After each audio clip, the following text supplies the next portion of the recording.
مساء الخير أعزائي السادة المشاهدين، أهلا بكم دايما في حلقة جديدة من حلقات برنامج هناء والناس. حلقتنا النهاردة عن الأساطير اللي مالت التواصل الاجتماعي اللي هي اسمها الزومبي.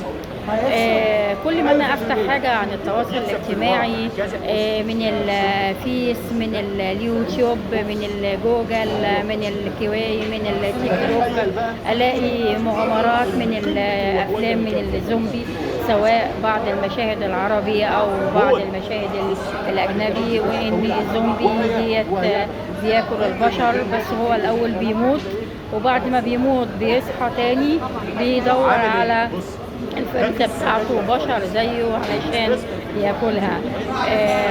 يعني انا بدات ان انا اشمئز واتضايق من شكل البشر اللي هم كلهم زومبي. يعني مش معقول السيناريست كده يعني منحصر في افلام الزومبي بس، لا، في مجالات كتيره وفي حوارات كتيره وفي افكار كتيره ان هو يتكلم عنها. انا بدات اتساءل من الاطفال، يا طنط هو في زومبي فعلا ولا ديت اساطير من قصص الف ليله وليله زي السندباد والوحوش اللي هي بتطلع في الافلام الكرتون والافلام اللي هي الاجنبيه.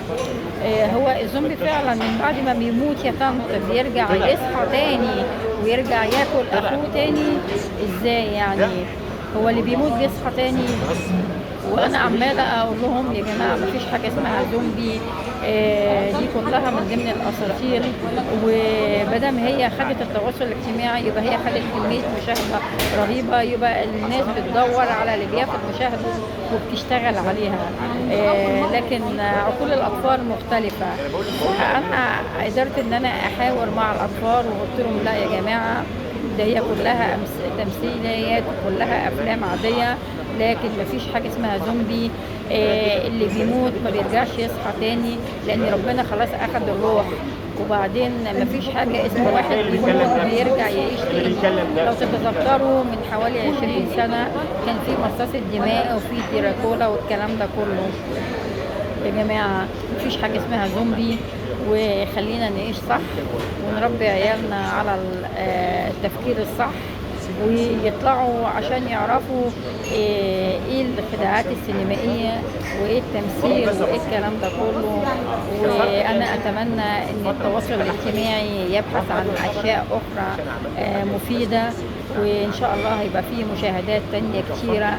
لكن دلوقتي حاليا الزومبي انا بشمئز، يعني مجرد ما انا بلاقي حاجة زومبي بروح على طول محولة او لغاها او دايسة ديليت او عايزة اخرج منها بسرعة واشوف حاجة تانية مفيدة.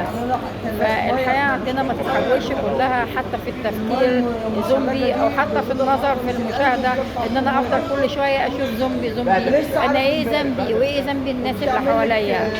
فانا بشكركم كتير قوي على المشاهدة الجميلة جدا، واشكركم واشكر السادة المشاهدين الكرام في كل فيديو لقناة السلام نيوز. معكم هناء عبد الله.